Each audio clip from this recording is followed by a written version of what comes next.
Alerto mga Filipino families, diniklara na ito ay effective na at mararamdaman na ninyo itong lahat. Ating pag-uusapan sa video na ito. Hold up.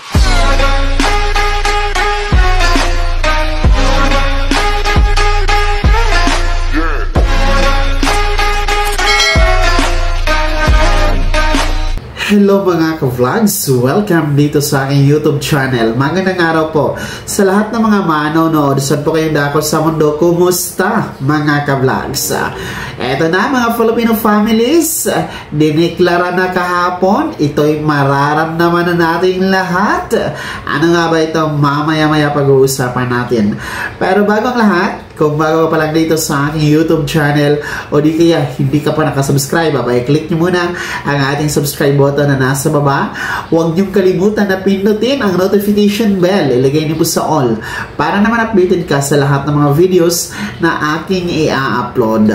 So eto na nga ha mga Filipino families, diniklara na po kahapon ng Department of Agriculture ang National Food Security Emergency. Ito po ay nakabase sa DA Circular number 3, ayon po kay DA Secretary Mr. Laurel. So, meron na tayo ngayong umiiral na National Food Security Emergency.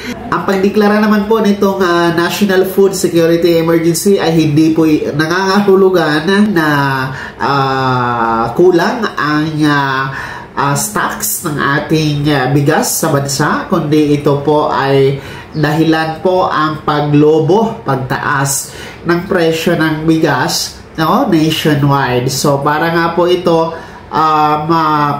release po ng National Food Authority or NFA ang mga stocks na bigas na meron ito sa kanilang mga warehouse mga ka-vlog. So yun po yung layunin bakit po nagdeklara ng National Food Security Emergency para po ma-release ng NFA yung kanilang mga bigas na stocks sa kanilang mga warehouse at nang maibenta ito sa mga LGU, and ang kagandahan dito dahil sa halagang 38 pesos per kilo po ay mabibili po ang NFA rice sa mga LGU.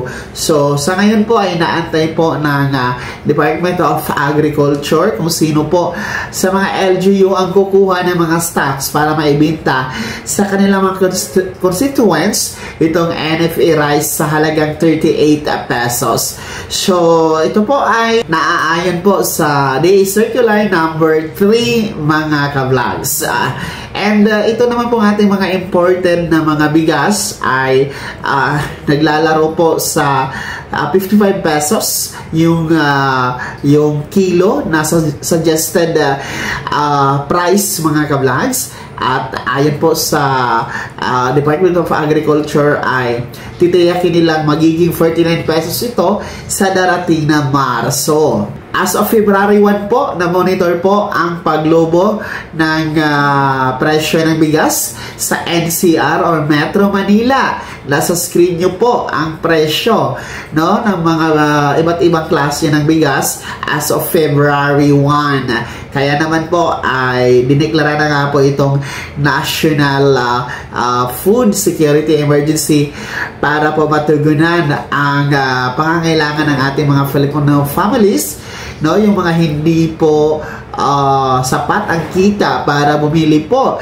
ng nagmamahalang bigas na naglalaro po na sa 50 pesos to 60 pesos. So, meron naman pong advantage itong pagdeklara ng National Security Food Emergency, sapagkat at least kahit pa paano mapapakinabangan po ng ating mga ka-vlogs yung mga stocks ng NFA sa kanilang mga warehouse sa mababang halaga, sa halagang 38 pesos per kilo. Pero sa kabilang dako, dapat paigtingin din po ng ating pamahalaan yung paghihigpit sa pagmomonitor dito sa mapansamantalang mga negosyante na nag-aabuso dito sa presyo ng ating bigas, yung mga kartel sa bigas, mga smuggled na bigas, no? And higit sa lahat, dapat suportado po ng ating pamahalaan ang ating mga magsasaka at nang magkaroon ng sapat na produksyon sa ating bansa, no? Ng palay, ng mais, at hindi na tayo mangangailangan na mag-i-import sa ibang bansa para matugunan po ang bigas, no? Kakulangan ng bigas, supply ng bigas dito sa ating bansa. So, yan po ha, mga Filipino families.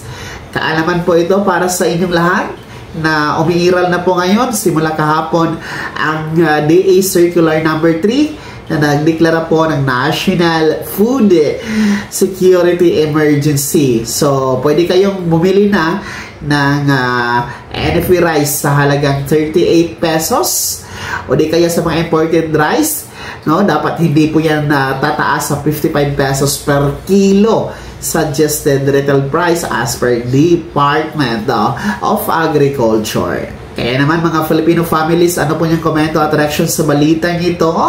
Kayo ba isang ayon dito sa pagdeklara ng National Food Security Emergency? I-comment nyo na, ibahagi sa comment section na nasa baba. Pakilakip ng buong pangalan at kung taga saan kayo bago ako magtapos sa video na to. Kung gusto nyo pong sumuporta sa aking YouTube channel, maaari nyo po i-click ang ating super thanks button na nasa baba. Sa mga gusto maging miyembro, pwede po i-click nyo po ating join button. Maraming perks dyan mga ka-vlogs. Be my member now. Sana'y naging gabay ang video na to.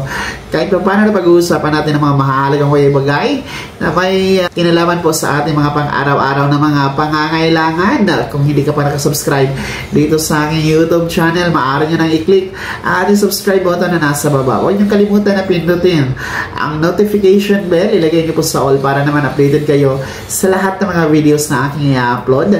Maaari nyo rin i-like ang video na to. At kung meron pa mga katanungan, maaari nyo i-comment sa comment section na nasa baba. Paki-follow na din po ang aking official Facebook page na nasa screen nyo.